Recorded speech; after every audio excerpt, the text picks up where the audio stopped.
hanya sekali-kali untuk nemenin orang karena butuh bantuan kita, monggo. Tapi kalau untuk menjadi satu rutinitas, nggak ada yang lebih afdal dari majelis ilmu. Masuk majelis ilmu, majelis jalan-jalan. Ditakok nunggu opo. Tetapi di dunia Nabi, dunia Nabi tetap aja. Ini majelisnya Nabi juga, gitu loh. Kemudian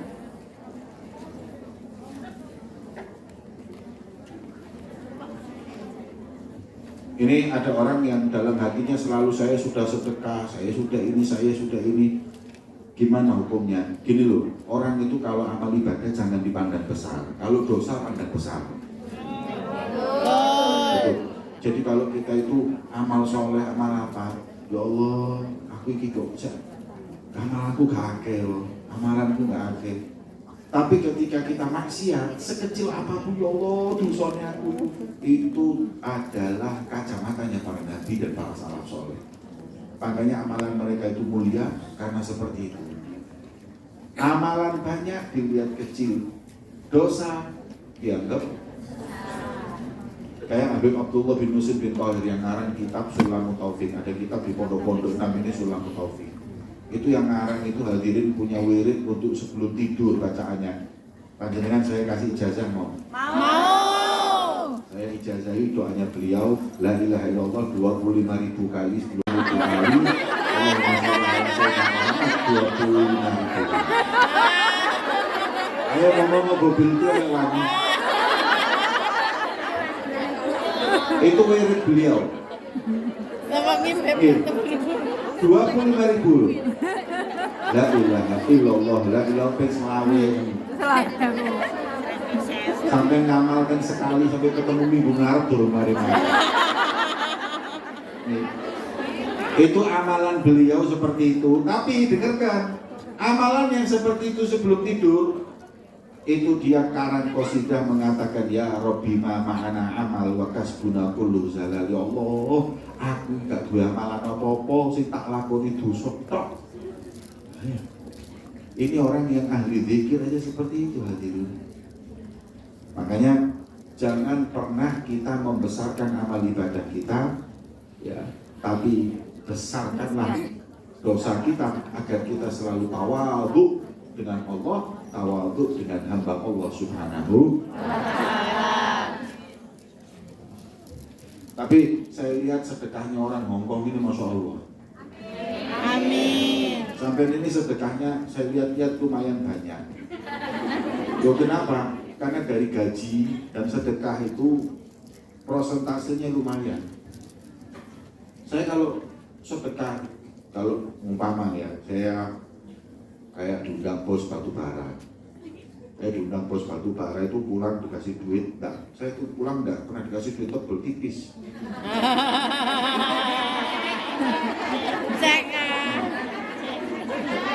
Pernah saya dikasih tipis mau gelo hatiku di mana ini saya tak kayak mau bujuku supaya dia pondok tapi dia duit 1 juta dibuka cek 100 juta dia tak tarik gak enak. Cek 100 juta. Nah sekarang saya mau tanya, 100 juta sodako itu banyak kan? Banyak. Setelah saya tahu orang tersebut setiap bulannya keuntungannya lebih dari 50 miliar. Masa itu 100 juta kayak mau dikit. Sampai gajinya 4.000, ya 5.000. Tapi soalnya sedekah 400, berarti berapa persen? 10%. Kan hebat, alhamdulillah. Apalagi ada yang sampai 1.000, waduh, masya Allah. Dan ini kalau mau dibesar-besarkan ya besar itu. Tapi wis anggap ya Allah yang orang itu hadirin yang dimuliakan kita ini nggak tahu. Pokoknya amal kita itu apa yang kita lakukan semuanya itu kita lakukan karena mungkin ada satu di antara amal kita itu yang menjadi sebab dikabulkan semua amal ibadah. Walaupun orang itu jarang ngaji, jarang apa, tapi tahu-tahu subhanallah dia punya satu amal soleh. Dari amal soleh itu akhirnya Allah rubah keadaannya dia menjadi lebih baik. Makanya jangan meremehkan amal apapun. apapun, tapi cuma jangan membesar-besarkan kayak seakan-akan kita sudah berbuat banyak. Ini, apa hukumnya memegang daging babi? Yang nggak boleh itu makan. Kalau apabila daging babi itu najis. Nih. Dan bagaimana cara mensucikannya? Apa menggunakan sabun? Oke, sabun toharo. Saya nggak ngerti sabun toharo. Yang jelas tanah. Satu. Tanah birong-birong. Kalau apa namanya anjing dan babi itu kan harus 7 kali disiram dan 1 diantaranya dicampur dengan tanah. Itu aja.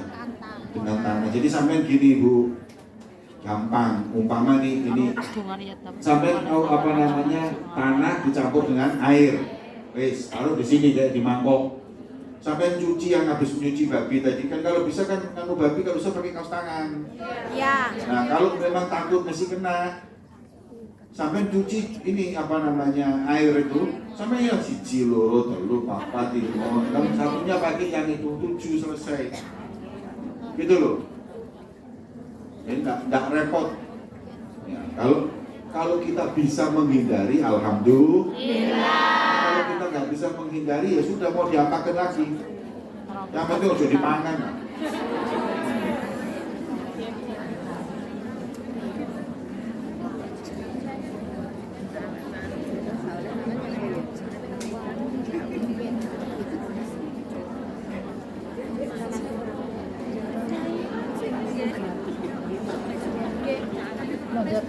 Gimana kalau pakai kerudung atau kadang pakai cadar atau apa dan lain-lainnya, kemudian nggak diridhoi oleh suami atau nggak diridhoi oleh orang tua. Gini, kalau kerudung itu sepakat ulama wajib, kalau cadar itu masih beda pendapat.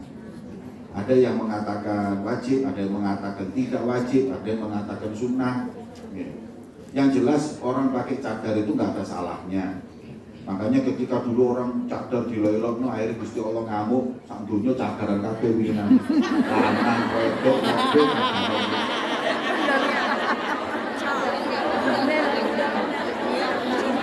terpaksa nek gak cadaran kalau mlebu mall. Nang dindi, ya jadi wajib.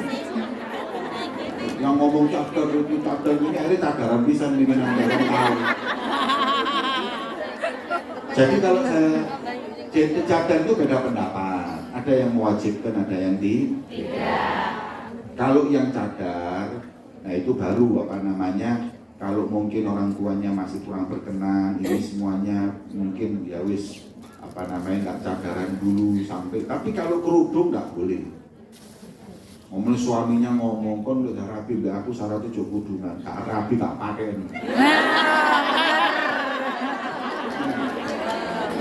Jangan dari awal, nggak boleh, karena ini kewajiban.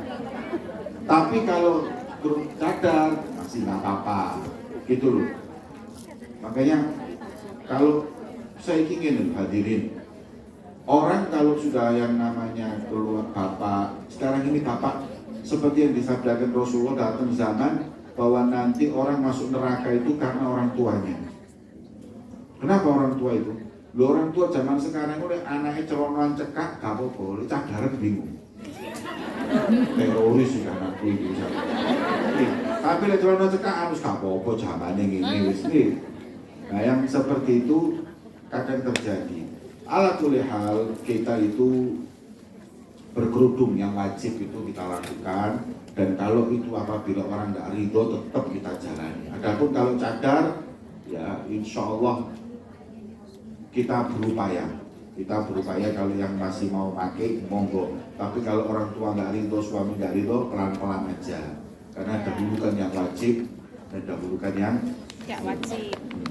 Kemudian hadirin yang dimuliakan Allah, ada hal yang lebih banyak. Masalah kudung ini sih tak karu-karuan akhir. Jadi mungkin itu yang lebih didahulukan. Ini minta doa ini.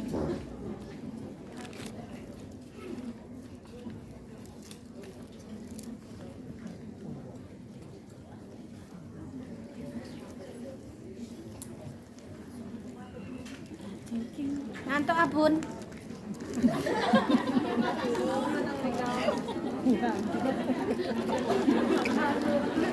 Nah, ini ya, Oh iya. ada yang ya ini baru masuk akal. Saya seorang janda, kepingin untuk nikah lagi, tapi apa namanya sampai sekarang masih belum diberi oleh Allah Subhanahu wa Ta'ala. Kalau amalannya yang paling gampang saya berikan, yang paling gampang itu setiap habis sholat baca Rabbana atina fid dunya hasanah 7 kali. Terakhir wa bil akhirati hasanah wa qina. Kena ada. Itu guru saya Syekh Muhammad bin Ismail memberikan ijazah, insya Allah diberi oleh Allah pasangan yang soleh solehah. Amin ya Rabbal. Kalau bib saya sampai umur tapi gak rabi-rabi, apakah saya diakui sebagai umat Nabi Muhammad? Ya tetaplah.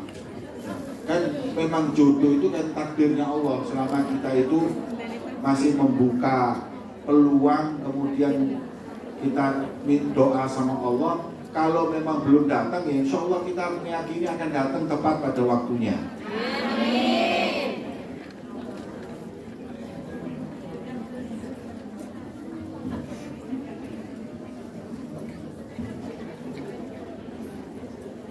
Hukum sholawatan tapi untuk kepentingan dunia.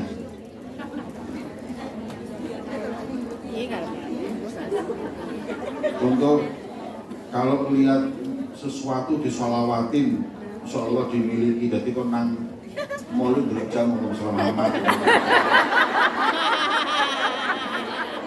Belum sama apik rolak selawati. Cuma kepengen hafal selawat. Salah satu amalan yang mempermudah rezeki ya sholawat sama Nabi. Akan tetapi bukan terus kepingin sesuatu disolawati, insya Allah. Nih, ya, kowe nak ndelok wong ayu-ayu di karo wong selamat. Kok dinabi kabeh lho. Sholawat itu diantaranya supaya nggak kena mata. Jadi ada hadirin, ketika kita melihat sesuatu yang indah kita sholawat, insya Allah aman dari ain. Ain itu apa? Ain itu kata Rasulullah, al-ainu haq, hati-hati. Wong itu ada satu hal yang bahaya, yaitu ain.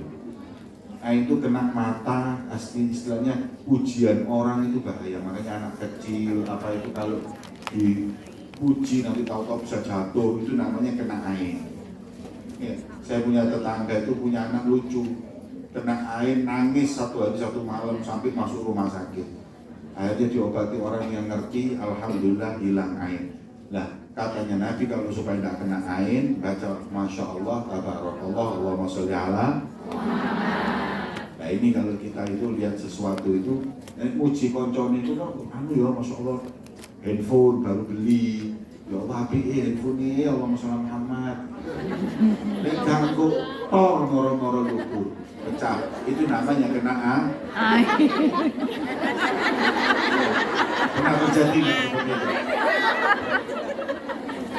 Wali